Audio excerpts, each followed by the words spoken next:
Are you ready to learn to get rid of stress in your life? To learn how to deal with the emotional turmoil that causes strokes, heart attacks, bad health, and even weight gain? Life-changing habits for work, family, and everyone you deal with start here with Andrew Wittman. It's time to get warrior tough. Here's Andrew Wittman and Dutch Coleman. All right. It is time to get warrior tough, the most monumental hour in media anywhere. We're your leadership and mental toughness coaches, Andrew Wittman and the Dutch Coleman. What's up, America? How y'all doing? I guess I should say world, because we have been known to be listened to across the world. So we have a huge international audience, man. Dude, your video, it's looking like one of those kung fu theaters. Your video is out of sync. It's like 2 seconds behind your audio in my ear. It's totally hilarious. It's like watching kung fu theater, man. Oh, that's crazy, because our YouTube folks can be like, what? What's going on? I know, right? So for the YouTube channel, guys, you're getting an extra treat. For the radio broadcast, you have no idea what's going on, but it is totally hilarious, and I'm going to put on my professionalism cap and hopefully be able to pull this off without messing it up. I can't even look at you, Dutch. I can't even. And you're so handsome. It's just so hard not to look at you, man. You're just like. You got to make sure you don't laugh. That's going to be the challenge. I'm trying, man. All right, so listen, if you want to use the Twitters to get in touch with us, use the hashtag #GetWarriorTough. You can find Dutch at @DutchColeman. I'm at Warrior Tough PhD. Of course, the website, GetWarriorTough.com. The number to the office is 864-977-1443. Dutch, Alabama lost to, Clemson. And I told my little girl, it's okay because the Patriots will win the Super Bowl. And it was the most torturous first 3 quarters for me, watching that awful mess. See, and here's the thing, right? Everybody's like, it's a historic comeback. It wouldn't have to be if you played right the whole game. Well, that would suggest that there aren't like 300-pound guys trying to stop you from playing right the whole game. So there's a certain amount of figuring out that has to go on with those guys that keep getting in your way. I know. So, but I am a big Patriots fan because I know, because of Joe Lieberman, we know Bob Kraft is he's friends with, the Liebermans and the Krafts are friends. And anyway, so it is personal for me. So I love that whole group up there. But I got to tell you, watching that thing. Now, you and I texted you when the score, and I'm going to talk about this because I know it's sports, but it's all over the world. It's like headline news. So it's mainstream, and this is the one chance we really get to talk mainstream. But I texted you when it was 28-3, and I said, Dutch, if the Falcons score again, this game is over. And you said fact. And you know what they didn't do? Didn't score again. They didn't score again. All they had to do was kick 3 points something, any score, and the game would have been over. There was no margin of error for New England at that point in the game. And I said to you it was a clinic on mental toughness, or a resiliency clinic is what I put out on Facebook. But it was a mental toughness clinic, both sides of the ball. What you should do for the Patriots and what you shouldn't do for the Falcons. Well, it's interesting because you heard mental toughness a couple of times from the Patriots people after the game. Yep. And it was funny, when it was 28-9, I could see it start falling apart, and I tweeted that this game wasn't over. Even at 28-9, you can see that it was starting to fall apart. And there were patterns, there were different flows that were starting to reverse. And you're like, oh, man, this could get interesting. And then when you throw a guy like Tom Brady in the mix, and quite frankly, his coach too, it's not like he's been there all by himself. His great coach like Bill Belichick, you have to suspect that something's happening, something's going on, and that's what happened. Yeah, and my wife said, she said, you know what, to the Falcons, this is like a game. It's a big game, but to the Patriots, this is just business. Mm-hmm. And it really is. It's just work. And I want to talk more about that. Tonight, we've been planning on doing a show on resilience, not just mental toughness. We call it mental toughness, but the corporate world calls it resilience. And we want to do, kind of talk about that. And so I do want to get into that tonight with you, Dutch. And this is a perfect stage. We had this planned before the Super Bowl, but it just worked out. This historic Super Bowl just kind of worked out for us that it's a perfect clinic. A teaching mechanism for us to talk about resiliency. So I do want to get into that tonight if it's all right with you. No question about it. All right, good. Before I do that, though, I got to have what my friend Michael Brakefield says is shameless self-promotion. Our book was reviewed, Ground Zero Leadership CEO View. It was reviewed by Leatherneck Magazine this week. I love it. Yeah, it came out in the February 2017 Leatherneck, and I had no idea this was really happening. I mean, people ask for books to review all the time, but I'm usually my PR people set that up, but they didn't. This was off their radar too. So I just got an email. I was like, "Hey, your book was out." So what? And so I want to read it because this is by Joseph. Joseph, I get your name wrong, man. I apologize, but it's Joseph D'Alessandris. Joseph. That sounds about right. Yeah. So in Leatherneck, and so this is his review. Now, Dutch, you could chime in and laugh, because it is he's a good dude, man. I never met him, but I love his writing. Okay, because he's funny, and so he doesn't take himself too seriously, I guess, or take me too seriously, I should say. So so he said the seal on the back of the book reads "Get Warrior Tough." Quote. Andrew Wittman's background makes it obvious that he should know what he's talking about. Wittman's a Marine Corps infantry combat vet, former police officer, federal agent, security contractor, State Department, blah, blah, blah. We already know all that part. Right? Then he said, the book, however, is not only for business people, as the title might indicate. This is a comprehensive mental health house cleaning book that anyone can benefit from. Wow. Yeah, that was pretty good. That's a pretty strong statement. Then again, he said, ground zero is not your run-of-the-mill pie-in-the-sky happy talk. Now, you know that I'm not run-of-the-mill pie-in-the-sky nor happy talk. But he said, Wittman could corner the market on being down to earth. The quotations selected here are worth the price of admission alone.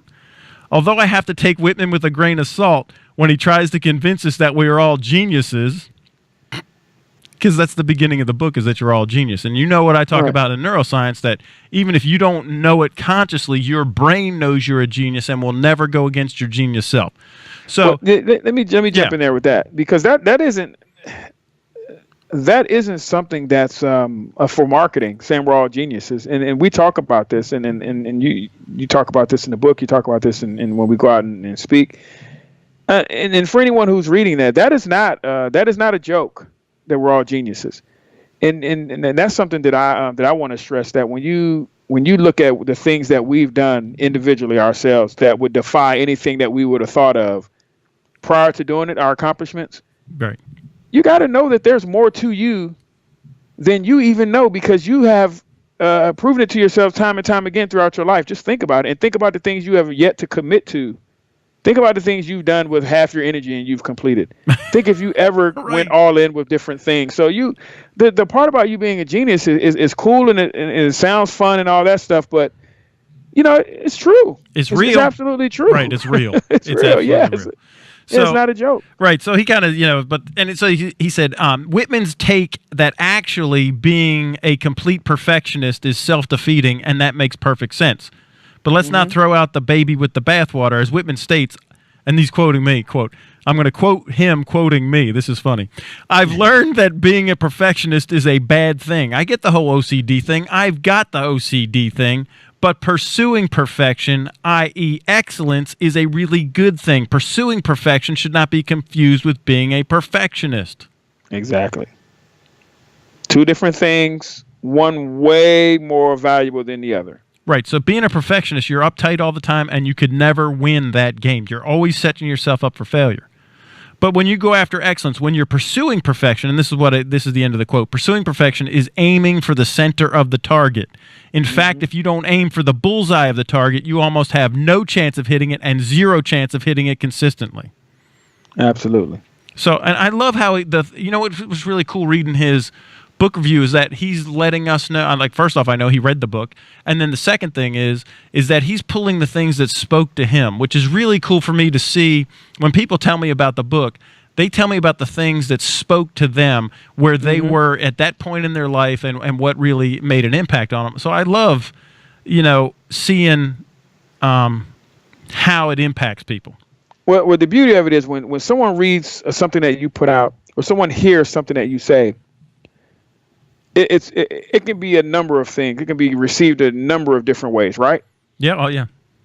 It's beautiful, though, when we hear. Sometimes you're pleasantly surprised when people tell you a new way or a new angle to hit them from, because you're like, oh man, I didn't even aim for that target. That's pretty good. I'm glad I hit them there. But it's still beautiful when you hit someone right dead in the eyes where it intended. And he seemed to be hit right dead in the eye by some of his language with some of the things that you target in your book. And that's what I like about it, is when you say, wow, that's what That's what I intended there. Good. I mean, I'm on the mark. That's yeah, you're on the mark. Trying to be. and you're not always on the mark, but you can miss the mark and still do some wonderful things. Right. Because someone else's interpretation of what you said could help their lives immensely in a great way. You I didn't look at it that way, but they're right. It does come that way, and then you begin to consider that when you talk about it in the future, right? Because it becomes a part of your repertoire or your toolbox, right? Yes, absolutely. But the language that he uses when he's doing the book review, I love it because it's right on target. Yeah, it was very gratifying. I'll say it that way. So he goes on to say, Wittman believes we should still give ourselves credit when we don't succeed. As he states, even when we lose or fail at a task, it's still worthwhile because we have learned something. Love it. Then he goes on. Then the fact that he learned from Holocaust survivor Elie Wiesel that only we can control our attitude is a nugget of golden zen. But he's just hitting it, man. Bam, bam. Only we can decide what kind of information is filtering through our brain. Wittman goes on to make 2 lists of thoughts. Remember our red flag list? He said the harmful, self-defeating thoughts are red flagged, and the good thoughts, which we should dwell on, are green flagged. Ponder this quotation. Negative thoughts with negative expectations actually shut down certain brain pathways that limit and restrict the processing of information that could bring about the positive solution to the problem that we're worrying about. Like, that's a great quote out of the book, man. I forgot I even wrote it like that. Like you said, he read the book. Yeah. I mean, when he said it, I'm like, yeah, because that's a neuroscience piece. That was a piece of research that we did, And he said, I do have to apologize to Wittman, though, if I pull off the beard of Santa Claus by stating the most important thing you'll learn from the Ground Zero leadership book, and that is to separate emotional decision-making, which is not very productive, even detrimental, from logical decision-making. And once you learn to distinguish between the two and concentrate on logical decision-making, the difference is like night and day. Amen, brother. Fact. Yeah, right. Wittman says that the mindset that we should all strive for is that of the elite warrior. The elite warrior makes up less than 1%, Wittman says, of the population worldwide. The elite warrior plays to win, is a class act, operates from a belief that says that I'm the problem and I'm the solution. The elite warrior knows that if he or she has a problem, that he or she is the problem. But the good news is that he or she is also the solution to any and all problems. Now, here we got about a minute left. All right. Segment. So he brings it home now, man. Is it gone already? See, this is like, again, it's good stuff. Breakfield will be all over me on LinkedIn and Facebook for shameless self-promotion. But, this is cool. Love you, Mike. All right, so although some of Wittman's advice may seem like common sense, you would be surprised at how something fairly obvious is an epiphany when he points it out. That's like my favorite line of this whole thing, man. It's totally common sense, man. I've been saying that for years, that common sense ain't so common. No, it's not. You got to think about it, and especially the doing part of common sense. Right. Like, anyone can think something and have this brilliant idea, but actually walking in it, acting on it, that's the toughest part. We're all, like you said, we're all geniuses, but how many are going to get up, get out, and get something, as the old rap song says with our Outkast? How many people are going to actually do that? And that's the issue. Right. Here he finishes it out with this. He said, I have to admit that I usually give self-help books a wide berth. I can count the number of them that I recommend on one hand. When I say the Ground Zero Leadership CEO of You is required reading, you could take that to the bank. You can get Wittman's book at getwarriortough.com. Thank you, nice. Joe. That was awesome. We're up on a break, right, Dutch? Yes, sir. Okay. During the break, you could use that common sense and go get the book at getwarriortough.com.